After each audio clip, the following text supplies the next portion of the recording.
Hello friends, book insider पर आप सभी का स्वागत है। आज हम बात करने वाले हैं how to be disciplined by Sheldon How book के बारे में। ठंडी सर्दियों की शाम थी। ऋतिक, जो कि दिल्ली के एक छोटे से फ्लैट में अकेला रहता था, अपनी जिंदगी से परेशान था। उसकी नौकरी बस ठीक ठाक चल रही थी, लेकिन अंदर से उसे लगता था कि वो अपनी जिंदगी में कुछ बड़ा नहीं कर रहा। अक्सर वो सोचता कि आखिर उसे चाहिए क्या। एक रात जब वो यूं ही बेड पर पड़ा मोबाइल स्क्रॉल कर रहा था, उसकी नज़र एक बुक रिव्यू पर पड़ी। किताब का नाम था हाउ टू बी डिसिप्लिन्ड और लेखक का नाम था शेल्डन हाउ। क्या फालतू टॉपिक है, उसने खुद से कहा, लेकिन अंदर कहीं उसे लगा कि शायद यही वो किताब है जिसकी उसे ज़रूरत है। उसने तुरंत किताब ऑनलाइन ऑर्डर कर दी। 3 दिन बाद किताब उसके हाथ में थी। ऋतिक ने सोचा, चलो देख ही लेते हैं, आखिर ये बुक इतनी पॉपुलर क्यों है। वो बुक लेकर अपने बालकनी में चला गया। ठंडी हवा चल रही थी और चाय का कप उसकी टेबल पर रखा था। उसने बुक खोली और पहला चैप्टर पढ़ना शुरू किया। पहले चैप्टर का नाम था सेट क्लियर गोल्स। किताब पढ़ते ही ऋतिक को ऐसा लगा जैसे कोई उसे आईना दिखा रहा हो। उसमें लिखा था, स्पष्ट और प्राप्त करने योग्य लक्ष्य स्थापित करना अनुशासन का मूलभूत है। Goals provide direction and motivation, making it easier to stay focused and measure progress. Hrithik को समझ नहीं आया कि ये इतनी सिंपल सी बात उसे अब तक समझ क्यों नहीं आई थी। वो अक्सर बड़े बड़े सपने देखता था। एक दिन अपनी कंपनी शुरू करूंगा या डिजिटल मार्केटिंग में एक्सपर्ट बनूंगा, लेकिन कभी उसने अपने गोल्स को डिटेल में प्लान नहीं किया था। उसने किताब के अगले पैराग्राफ पर नजर डाली। वहां लिखा था, if you don't know where you're going You'll never get there। इस एक लाइन ने उसे झकझोर दिया। सही बात है, उसने सोचा। मैं हमेशा ये सोचता हूं कि कुछ करना है, लेकिन करना क्या है ये पता ही नहीं होता। उसने किताब को बंद किया और बालकनी से उठकर अंदर चला गया। उसने अपने रूम का सबसे शांत कोना चुना और अपनी नोटबुक लेकर बैठ गया। उसने सोचा कि पहली बार अपनी लाइफ में वो कुछ क्लियर गोल्स बनाएगा। पहली लाइन उसने लिखी, 1, अपनी फिटनेस पर ध्यान देना है। अगले 6 महीने में 10 किलो वजन कम करना है। 2, डिजिटल मार्केटिंग के 3 एडवांस कोर्स पूरे करने हैं। 3, हर महीने 5 नई किताबें पढ़नी है। लिखने के बाद उसने नोटबुक बंद की और एक अजीब सी राहत महसूस की। यह सब करना इतना आसान तो नहीं था, लेकिन पहली बार उसने अपने गोल्स को इतना साफ साफ लिखा था। अगले दिन जब वो सुबह उठा तो उसने अपनी लाइफ का पहला गोल शुरू करने की कोशिश की। उसने अलार्म 6 बजे लगाया था, लेकिन जब अलार्म बजा तो उसने तुरंत स्नूज बटन दबा दिया। 5 मिनट और, उसने खुद से कहा। वो 5 मिनट कब 1 घंटे में बदल गए उसे पता भी नहीं चला। जब उसकी आंख खुली तो उसने दीवार घड़ी की ओर देखा। 7:30 हो चुके थे। यार, आज भी नहीं हो पाया, उसने गुस्से में खुद से कहा। फिर उसे अपनी किताब की याद आई। उसने बुक निकाली और फिर से पहला पेज पढ़ा। उसमें एक लाइन थी, failure is a part of the process, don't be discouraged by small setbacks, focus on getting back on track. उसने मुस्कुराते हुए खुद से कहा, चलो ये तो किताब ने पहले ही समझा दिया था, कोई बात नहीं, कल से सही। उस शाम उसने एक और काम किया। उसने अपने रूम की दीवार पर एक बड़ा सा चार्ट लगाया और उसमें अपने गोल्स लिख दिए। उसके बगल में उसने छोटे छोटे बॉक्स बनाए। हर बार जब वो अपना कोई काम पूरा करता तो वो एक बॉक्स में टिक करता। धीरे धीरे अगले कुछ दिनों में उसने सुबह जल्दी उठने की आदत डालनी शुरू कर दी। वो पहली बार पार्क में जॉगिंग के लिए गया। पार्क में ठंडी हवा और भागते हुए लोगों को देखकर उसे महसूस हुआ कि उसे अपनी जिंदगी को लेकर सीरियस होना ही पड़ेगा। वापस आकर उसने किताब का अगला हिस्सा पढ़ा। वहां लिखा था, break your goals into smaller manageable steps. A big goal can feel overwhelming, but smaller steps make it achievable। ये तो काफी सही बात है, उसने सोचा। उसने अपने फिटनेस गोल को छोटे छोटे टास्क में डिवाइड कर दिया। पहले हफ्ते सिर्फ 15 मिनट जॉगिंग करूंगा, दूसरे हफ्ते 20 मिनट, फिर धीरे धीरे 30 मिनट।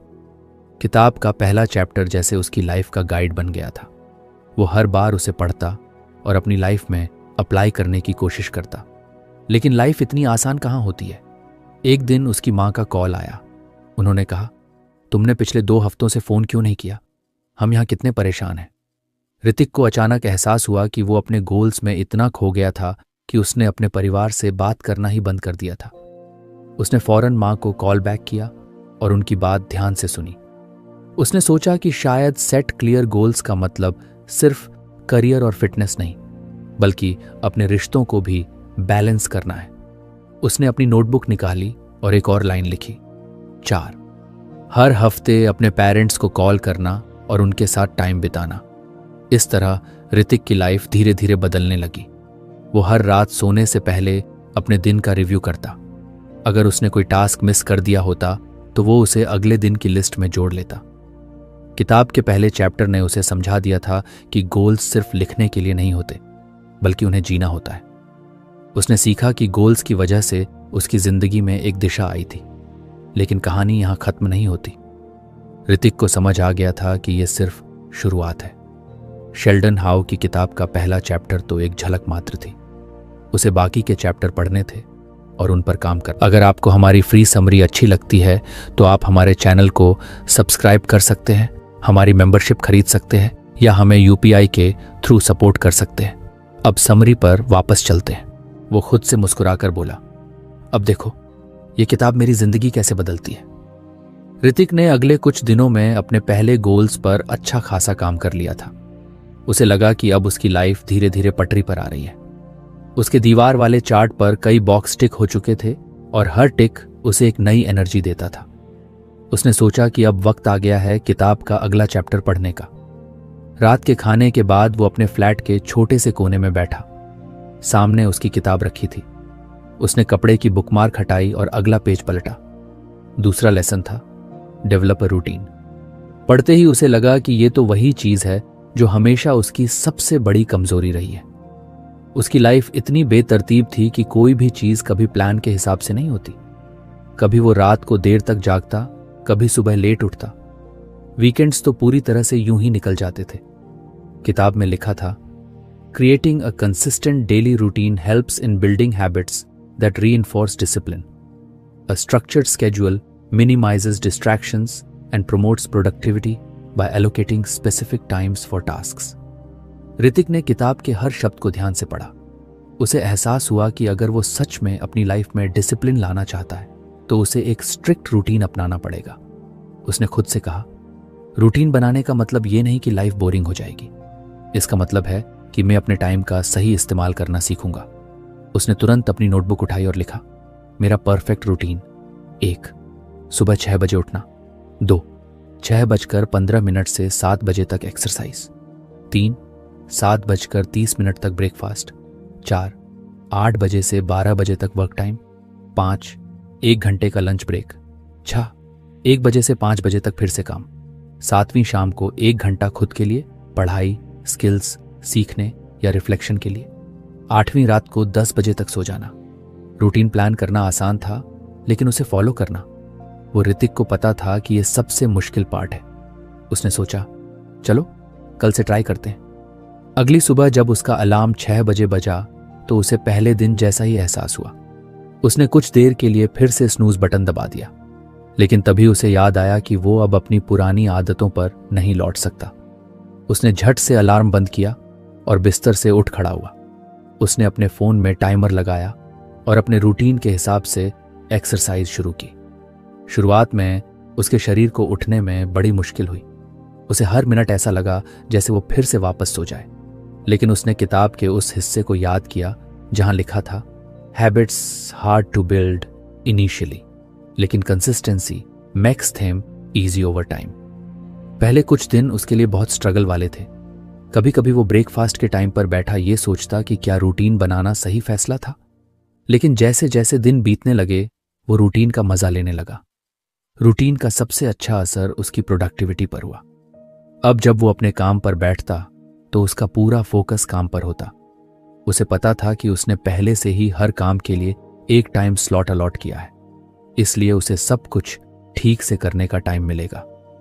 एक दिन ऑफिस में उसके मैनेजर ने उससे कहा, ऋतिक, तुमने पिछले हफ्ते जितना काम किया है वो शायद ही किसी ने किया होगा। तुम ठीक तो हो? ऋतिक ने मुस्कुराते हुए कहा, सर बस कुछ डिसिप्लिन में आ रहा हूं। शाम को जब वो घर लौटा तो उसे एहसास हुआ कि रूटीन सिर्फ टाइम को मैनेज करने का तरीका नहीं है, ये लाइफ को बेहतर बनाने का जरिया भी है। उसने अपने खाली वक्त में नई किताबें पढ़नी शुरू की। वो हर दिन रात को सोने से पहले अपनी दिनचर्या का रिव्यू करता। लेकिन लाइफ इतनी सीधी नहीं थी। एक रविवार को उसके दोस्त राहुल का फोन आया। भाई, आज मूवी देखने चल रहे हो? ऋतिक को कुछ कंफ्यूजन हुआ। मूवी का मतलब था कि उसका शाम का पढ़ाई का टाइम मिस हो जाएगा। लेकिन फिर उसने सोचा, रूटीन का मतलब ये नहीं कि मैं अपनी लाइफ को एंजॉय करना छोड़ दूं। कभी कभी ब्रेक लेना भी जरूरी है। उसने खुद से एक नई बात सीखी। रूटीन का मतलब स्ट्रिक्ट रूल्स नहीं, बल्कि बैलेंस है। अगले कुछ दिनों में उसने अपने रूटीन को और फ्लेक्सिबल बनाया। उसने अपने शेड्यूल में फ्री टाइम के स्लॉट भी जोड़े। ये वो वक्त था जब वो कुछ भी कर सकता था। फैमिली से बात, दोस्तों के साथ घूमना या सिर्फ आराम करना। किताब में एक और इंटरेस्टिंग लाइन थी, a rigid routine can sometimes feel like a burden, allow some flexibility to accommodate unexpected events. उसने महसूस किया कि रूटीन ने उसे एक बेहतर इंसान बना दिया है। उसकी लाइफ में अब एक स्ट्रक्चर था। पहले जहां वो हर काम लास्ट मिनट तक टालता था, अब वो समय पर अपने टास्क पूरे कर लेता था। लेकिन कहानी यहां खत्म नहीं होती। ऋतिक को एहसास हुआ कि रूटीन बनाने से उसका सफर शुरू हुआ है, लेकिन अभी उसे अपनी आदतों को और गहराई तक ले जाना है। किताब में अभी और लेसन्स बाकी थे। उसने खुद से वादा किया कि वो हर लेसन को पढ़ेगा, समझेगा और अपनी जिंदगी में उतारेगा। और इसी उम्मीद के साथ उसने अगले चैप्टर पर जाने के लिए किताब को धीरे से बंद कर दिया। कुछ हफ्ते बीत चुके थे और ऋतिक अपनी रूटीन को लेकर काफी सहज महसूस करने लगा था। अब सुबह जल्दी उठना, वर्कआउट करना और दिन को प्रोडक्टिव तरीके से बिताना उसकी आदत में शामिल हो चुका था। लेकिन जिंदगी हमेशा सरल रास्ते पर नहीं चलती। एक दिन ऑफिस के बाद वो थक कर घर आया और उसने सोचा कि कुछ आराम किया जाए। उसने टीवी चालू किया और सीरियल देखते देखते अनजाने में 3 घंटे बर्बाद कर दिए। जब रात को उसने दीवार पर लगे अपने चार्ट को देखा तो वो शर्मिंदगी महसूस कर उसने खुद से कहा, यार, इतना अच्छा चल रहा था सब कुछ और आज फिर से वही पुरानी आदतों पर लौट आया। उसी रात उसने किताब निकाली और अगले चैप्टर पर पहुंच गया। तीसरे लेसन का नाम था एम्ब्रेस सेल्फ कंट्रोल। किताब की पहली लाइन ने ही उसे अंदर तक झकझोर दिया। उसमें लिखा था, सेल्फ कंट्रोल आवश्यक है ताकि प्रलोभ और विचलन को दूर किया जा सके। Resisting short term pleasures in favour of long term goals is the foundation of discipline living. Hrithik ने खुद से कहा, यही तो मेरी सबसे बड़ी प्रॉब्लम है। मैं हमेशा शॉर्ट टर्म प्लेजर के पीछे भागता हूं, चाहे वो घंटों सोशल मीडिया स्क्रॉल करना हो या कुछ भी ऐसा करना जो मेरे बड़े गोल्स के खिलाफ है।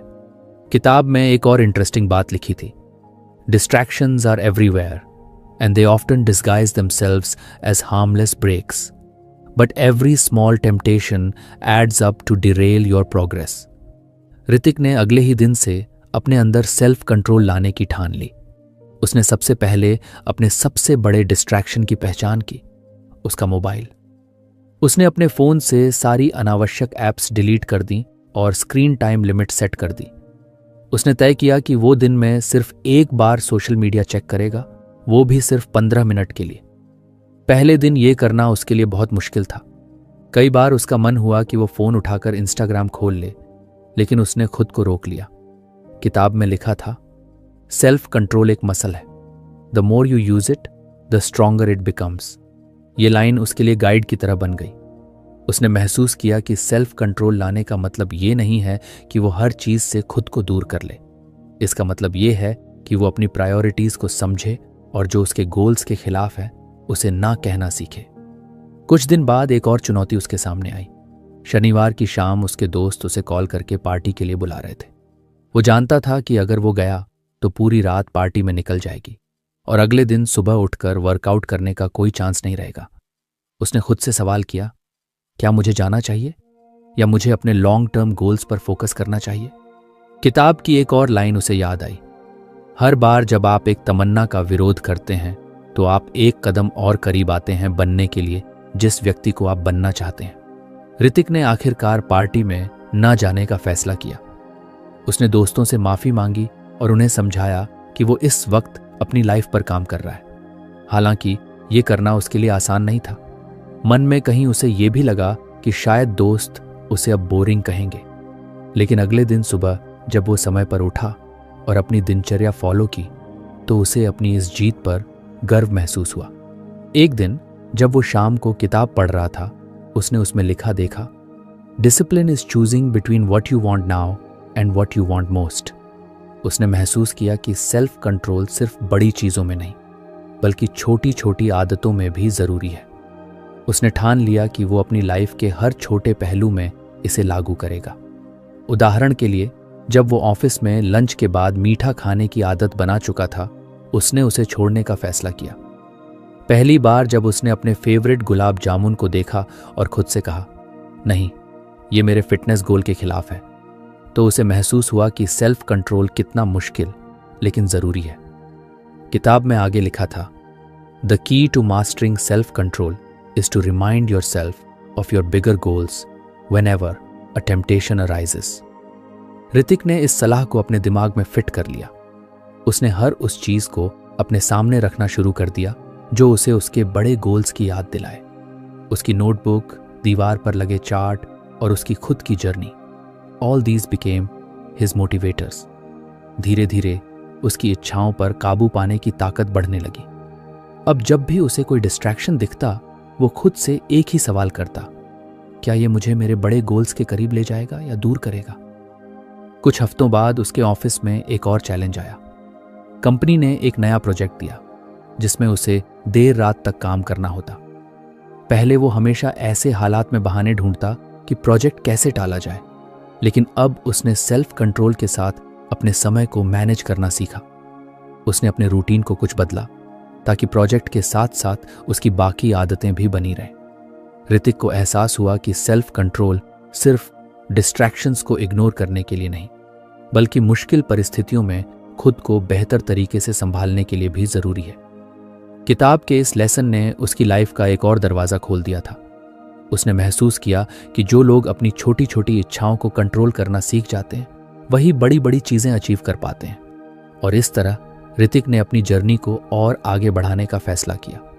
उसने खुद से कहा, अभी तो सिर्फ शुरुआत हुई है, ये किताब मुझे और कितना सिखाएगी, मैं इसका इंतजार नहीं कर सकता।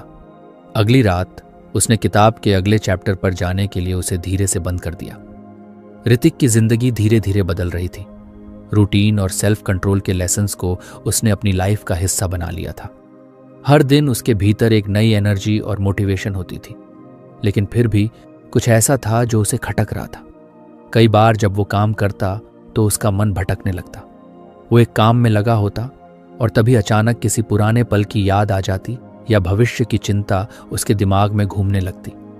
कभी वो सोचता कि अगर प्लान्स काम नहीं किए तो क्या होगा, या कभी उसे लगता कि वो अपनी पुरानी गलतियों के बारे में सोचकर वक्त बर्बाद कर रहा है।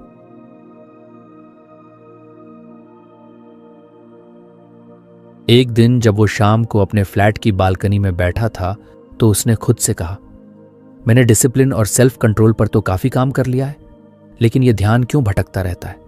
उसे लगा कि ये शायद अगला लेसन सीखने का सही वक्त है। उसने किताब निकाली और अगले चैप्टर पर पहुंचा। चौथे लेसन का नाम था प्रैक्टिस माइंडफुलनेस। किताब में लिखा था, माइंडफुलनेस मेंटेनिंग फोकस और रिड्यूसिंग एंग्जायटी में मदद करता है। By being present in the moment, individuals can better manage their thoughts and emotions, leading to improved decision making and productivity. Hrithik ने इस लेसन को पढ़ना शुरू किया और उसे महसूस हुआ कि ये उसकी जिंदगी की सबसे बड़ी परेशानी का जवाब हो सकता है।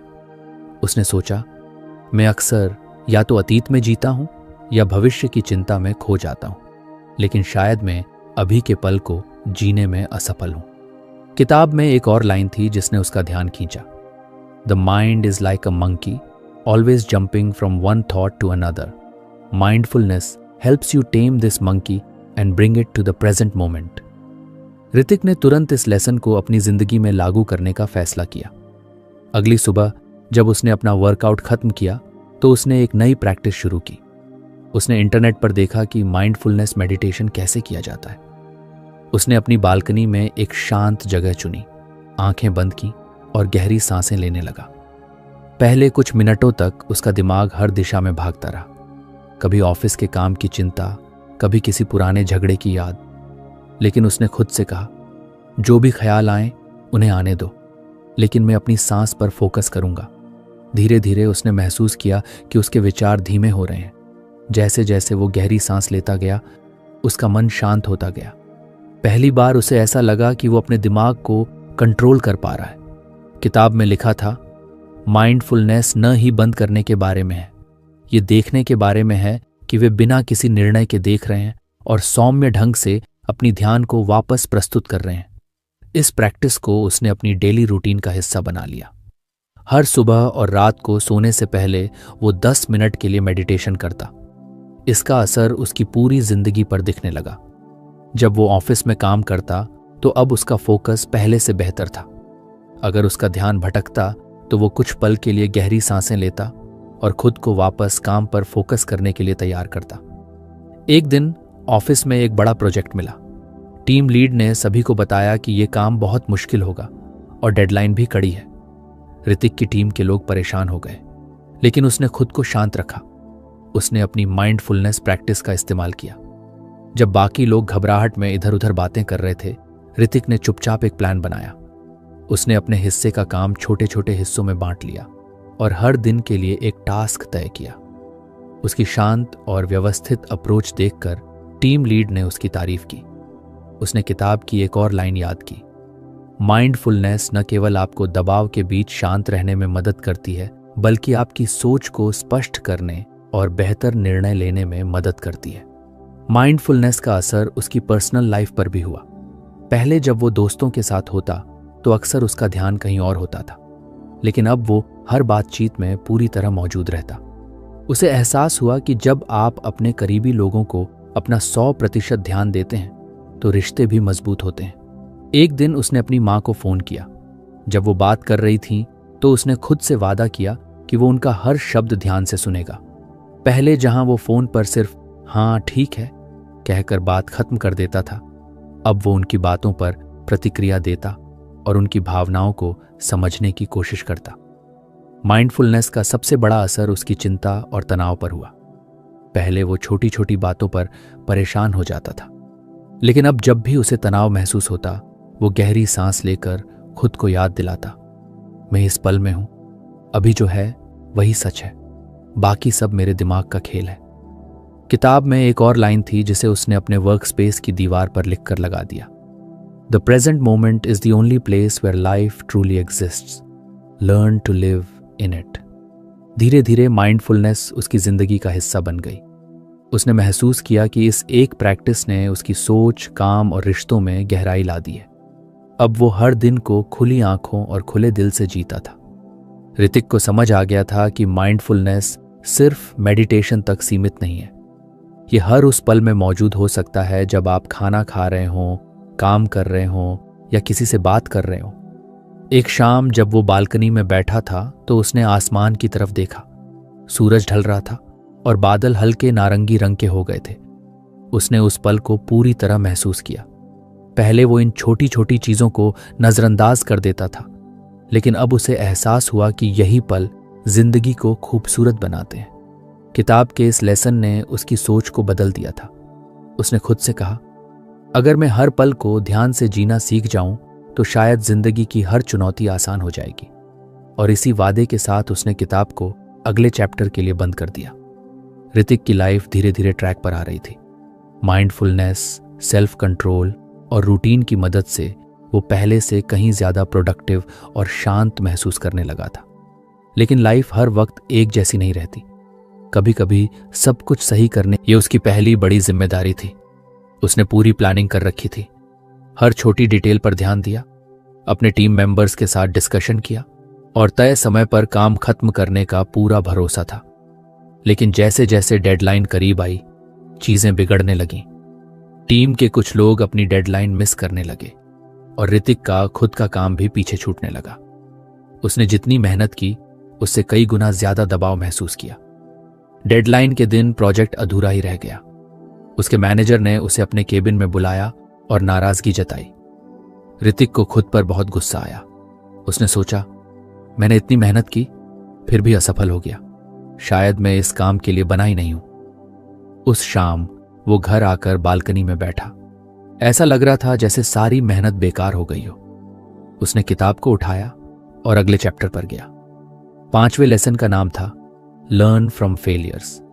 पहली ही लाइन ने ऋतिक को सोचने पर मजबूर कर दिया। Failure is not the end, it's a stepping stone to success. Discipline involves learning from setbacks rather than being discouraged by them. किताब आगे कहती थी, हर असफलता एक सबक ले जाती है। It's up to you to find it and use it to grow stronger. Hrithik ने किताब को एक पल के लिए बंद किया और सोचा, क्या मैं अपनी असफलता से सीख सकता हूं? क्या यह वाकई एक मौका है खुद को बेहतर बनाने का?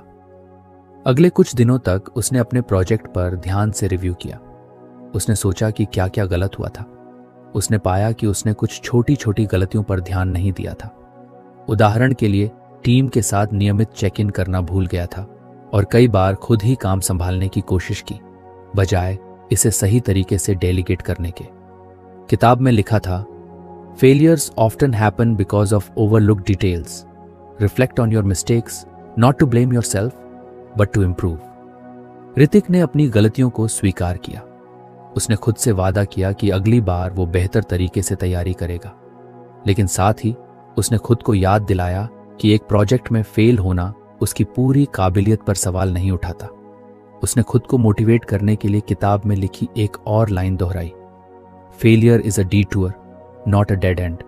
It's a chance to refine your strategy and come back stronger. अगले हफ्ते ऑफिस में एक और प्रोजेक्ट आया। ऋतिक ने तुरंत अपनी गलतियों से सीखी बातों को लागू करना शुरू कर दिया। उसने टीम के साथ बेहतर कम्युनिकेशन बनाए रखा और हर छोटे मोटे प्रॉब्लम को शुरुआत में ही सुलझा लिया। धीरे धीरे उसे एहसास हुआ कि असफलता से डरने के बजाय उसे इसे एक चुनौती के रूप में देखना चाहिए। उसने महसूस किया कि हर असफलता के पीछे एक सीख छिपी होती है। एक और घटना ने उसे इस लेसन को और गहराई से समझने का मौका दिया। वो पिछले कुछ हफ्तों से सुबह जल्दी उठने की अपनी आदत को फॉलो कर रहा था, लेकिन एक दिन देर रात तक जागने के कारण वो सुबह उठने में फेल हो गया। उसने सोचा, क्या मैं फिर से अपनी पुरानी आदतों में लौट रहा हूं? पहले वो खुद को कोसता, लेकिन अब उसने किताब की सलाह को अपनाया। उसने खुद से कहा, यह सिर्फ एक दिन की बात है, मैं कल से फिर से अपनी रूटीन पर लौट सकता हूं। किताब में लिखा था, discipline is not about being perfect every day, it's about bouncing back after setbacks. उसने अगले दिन अलार्म बजने पर उठने का पूरा प्रयास किया और अपनी रूटीन को फिर से पकड़ लिया। ऋतिक ने महसूस किया कि असफलता से निपटने का सबसे अच्छा तरीका है उसे स्वीकार करना, उससे सीखना और आगे बढ़ना। उसने अपने चार्ट पर एक नया सेक्शन जोड़ा, सीखे गए पाठ। हर बार जब भी वो किसी चीज में फेल होता तो वो वहां लिखता कि उसने उस अनुभव से क्या सीखा। कुछ हफ्तों बाद ऋतिक के मैनेजर ने उसे बुलाया। उन्होंने कहा, ऋतिक, तुम्हारे काम में जबरदस्त सुधार आया है। वो प्रोजेक्ट जिसमें तुम फेल हुए थे, उसकी वजह से तुमने बहुत कुछ सीखा है और यह सीख तुम्हारे हर काम में दिख रही है। ऋतिक मुस्कुराया। उसने महसूस किया कि असफलता उसे तोड़ने के बजाय उसे मजबूत बना रही थी।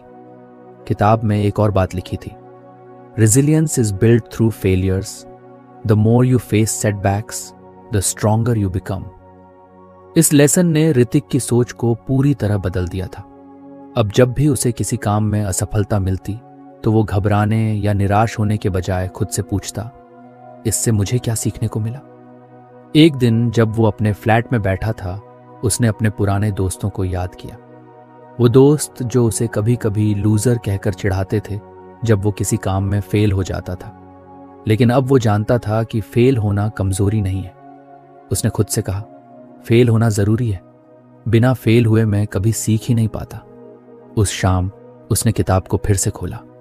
वो जानता था कि अगले चैप्टर में भी उसके लिए कुछ खास होगा, लेकिन इस बार उसने किताब को बंद करने से पहले आखिरी बार उस पेज को पढ़ा जो उसे बार बार याद दिला रहा था, failure is just another step on the path to success, keep stepping forward.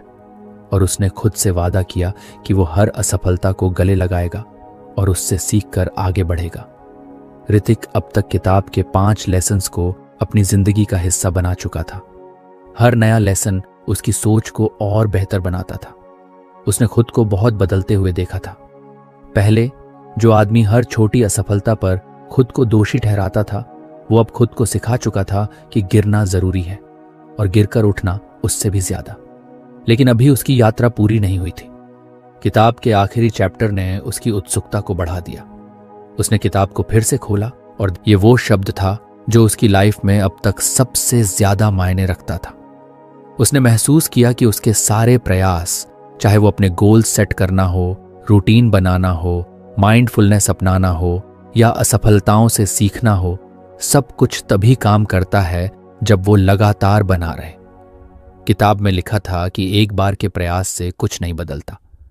असली बदलाव तब आता है जब हम हर दिन छोटे छोटे कदम उठाते हैं और उन्हें निरंतर करते रहते हैं। ऋतिक ने सोचा कि कंसिस्टेंसी यानी निरंतरता उसके लिए सबसे मुश्किल रही है। कई बार वो एक दिन मेहनत करता और अगले दिन हार मान लेता। कई बार प्लान बनाता लेकिन उसे फॉलो नहीं कर पाता। उसे समझ आया कि शायद यही कारण था कि उसके कई सपने अधूरे रह गए थे। किताब में लिखा था, motivation gets you started but consistency keeps you going even on days when you don't feel like it. Showing up matters the most. Hrithik ने गहरी सांस ली। उसे समझ में आ गया कि कंसिस्टेंसी एक आदत है और इसे बनाने के लिए हर दिन मेहनत करनी होगी। उसने खुद से वादा किया कि वो अब हर दिन छोटा ही सही लेकिन एक कदम जरूर उठाएगा। अगले दिन उसने अपनी रूटीन को और सख्त बना दिया। सुबह जल्दी उठने के साथ उसने अपने दिन की प्लानिंग और डेडिकेशन को एक नया रूप दिया। उसने तय किया कि वो हर दिन 30 मिनट अपनी फिटनेस पर काम करेगा, भले ही वो कितना भी थका हुआ क्यों ना हो। उसने अपने काम में भी एक टाइम टेबल बनाया ताकि वो किसी भी डेडलाइन को मिस न करे। शुरुआत में ये आसान नहीं था।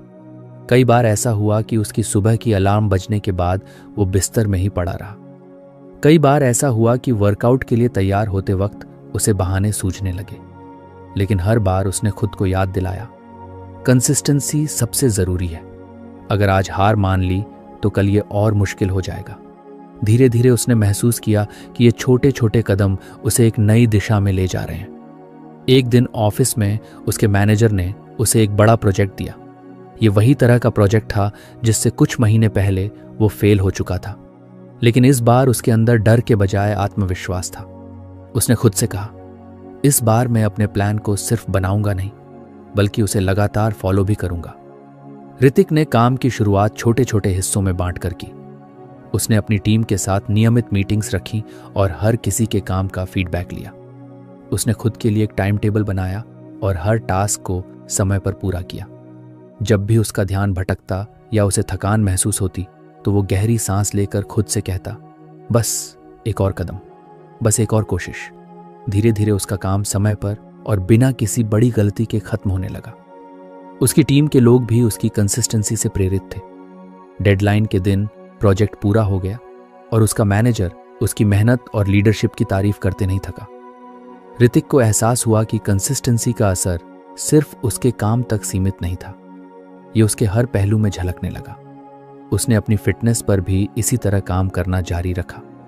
पहले जहां वो सिर्फ कुछ दिनों तक एक्सरसाइज करता था और फिर छोड़ देता था, अब वो हर दिन 30 मिनट खुद को समर्पित करता। उसका शरीर और मन दोनों पहले से ज्यादा मजबूत और ऊर्जावान महसूस करने लगे। ऋतिक ने देखा कि कंसिस्टेंसी सिर्फ बड़ी बड़ी चीजों में नहीं बल्कि छोटी छोटी आदतों में भी असर डालती है। उसने ये भी तय किया कि हर रात सोने से पहले वो किताब पढ़ेगा, भले ही सिर्फ एक पन्ना क्यों ना हो। एक दिन जब वो अपने पुराने दोस्तों से मिलने गया तो उन्होंने कहा, तू बहुत बदल गया है ऋतिक। पहले तुझे हर छोटी बात पर चिंता होती थी और अब लगता है जैसे तुझे सब कुछ संभालना आता है। ऋतिक ने मुस्कुराते हुए कहा, यह बदलाव धीरे धीरे हुआ है। मैंने बस हर दिन छोटा सा कदम उठाया और कंसिस्टेंसी बनाए रखी। उसने अपने दोस्तों को किताब के लेसन्स के बारे में बताया। उसने कहा, कंसिस्टेंसी का मतलब है कि तुम हर दिन अपने आप से एक वादा निभाओ। ये जरूरी नहीं कि तुम हर दिन परफेक्ट रहो, बस जरूरी है कि तुम हर दिन कोशिश करते रहो। उस रात जब वो घर लौटा तो उसने किताब का आखिरी पन्ना पढ़ा। उसमें लिखा था, discipline is not the goal, it's the journey. Keep going and you'll find that success becomes a habit, not a destination. Hrithik ने किताब को बंद किया। उसने महसूस किया कि उसकी जिंदगी अब बदल चुकी थी। लेकिन उसने ये भी समझा कि यह सफ़र कभी खत्म नहीं होगा। हर दिन एक नई चुनौती होगी, एक नई सीख होगी और एक नया मौका होगा खुद को बेहतर बनाने का। उसने किताब को अपनी टेबल पर रखा और खिड़की से बाहर देखा। चांद की रोशनी उसके कमरे को हल्का सा रोशन कर रही थी। उसने गहरी सांस ली और खुद से वादा किया कि वो इस सफ़र को कभी नहीं छोड़ेगा, क्योंकि अब उसे पता था कि असली खुशी किसी मंजिल तक पहुंचने में नहीं, बल्कि उस सफ़र को पूरी ईमानदारी और मेहनत से जीने में है। और यहीं से ऋतिक की कहानी खत्म नहीं हुई, ये तो बस एक नई शुरुआत थी। तो फ्रेंड्स, ये थी हमारी आज की बुक समरी। आपको कैसी लगी कमेंट करके ज़रूर बताएं और धन्यवाद आपका समरी एंड तक सुनने के लिए।